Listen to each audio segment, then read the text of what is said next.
In this video, we are going to learn about the basic concepts of national income accounting as part of the macroeconomics.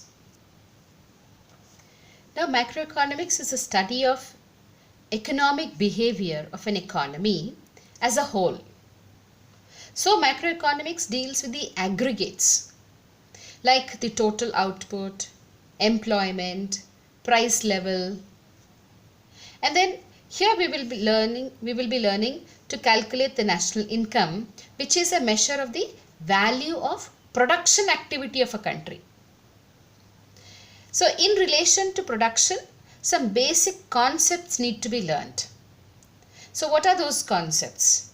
Since we are dealing with a closed economy, in a closed economy, we have two players, the firms and the households.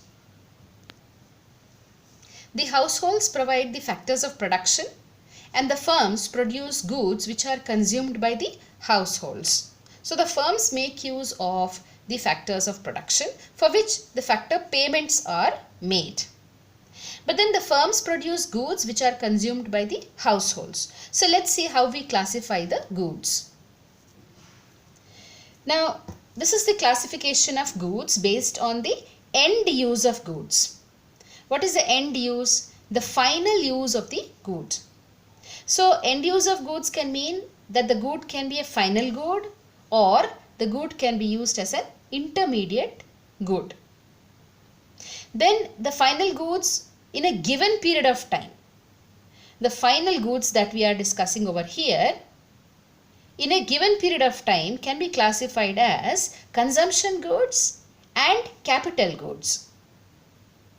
Then these goods can be learned at a point of time or over a period of time.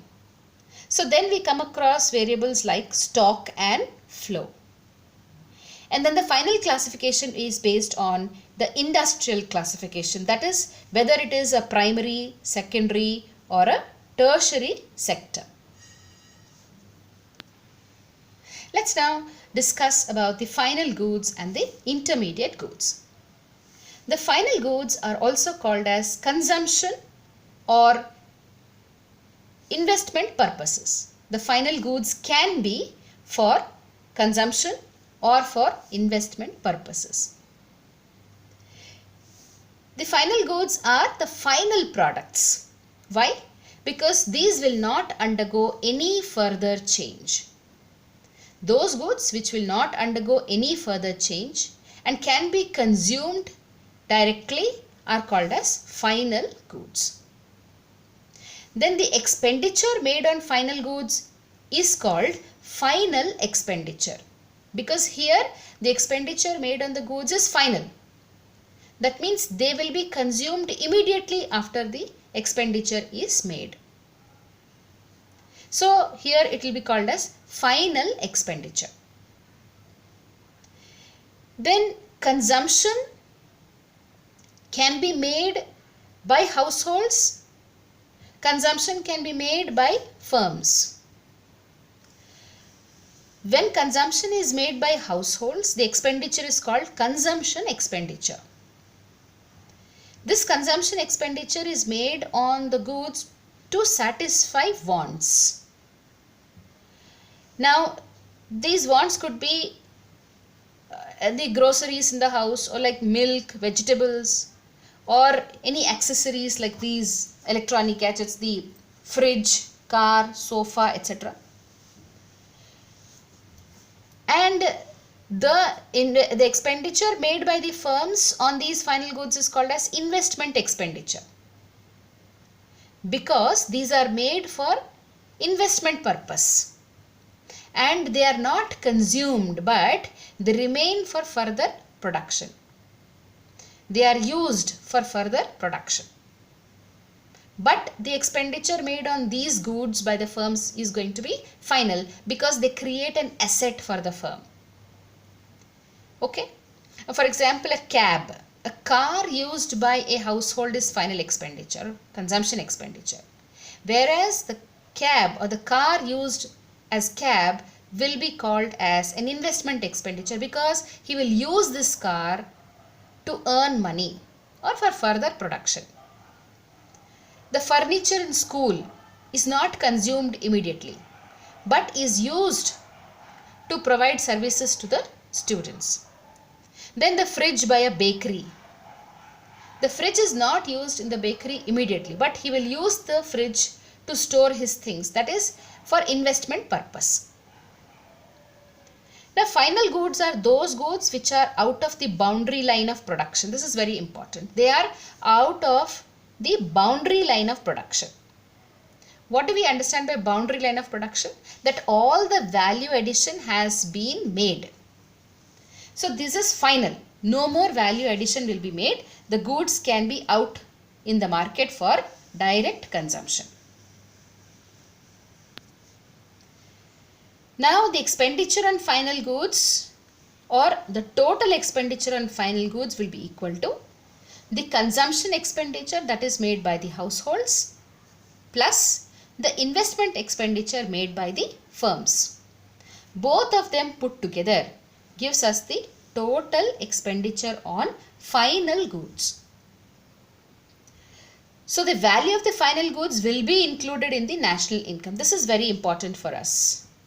The value of final goods will be included in the calculation of the national income. So you have to remember this point when we go for further calculations of the national income. Then we have intermediate goods.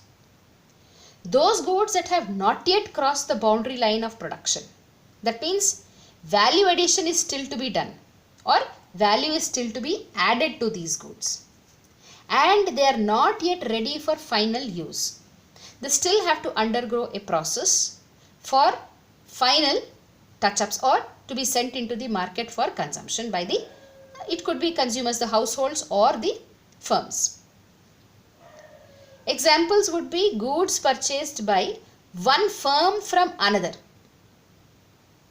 One firm purchases goods from another firm for further production, such as raw materials or goods for resale.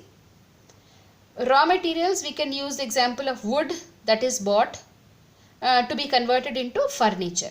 So wood is a raw material which will further undergo a process or is still within the boundary of production, and it will be finally made into furniture, some kind of a furniture that will be out for sale for final consumption. Now for resale, we can take the example of a dealer who would sell mobile sets. So mobile sets sold by a dealer can be taken as an example for the intermediate goods because they are used for resale. The expenditure that is made on intermediate goods will be equal to intermediate consumption or intermediate expenditure. The expenditure on intermediate goods is called as intermediate expenditure or intermediate consumption expenditure. Since value is still to be added and the goods have not yet crossed the boundary line of production, these will not be included in the national income. These will not be included in the national income. Some examples of intermediate goods are chalks, dusters that are purchased by school. You can argue, ma'am, these are those goods that are consumed, but these are consumed during the same year, same accounting year, for satisfying the students or for a purpose to educate the students. Okay. Then items like rice, flour, etc., which are sold by a grocer. So a grocer buys these items to sell or for resale. Then fertilizers used by farmers. Fertilizers are used by farmers for the production of food grains. So fertilizers is an intermediate good.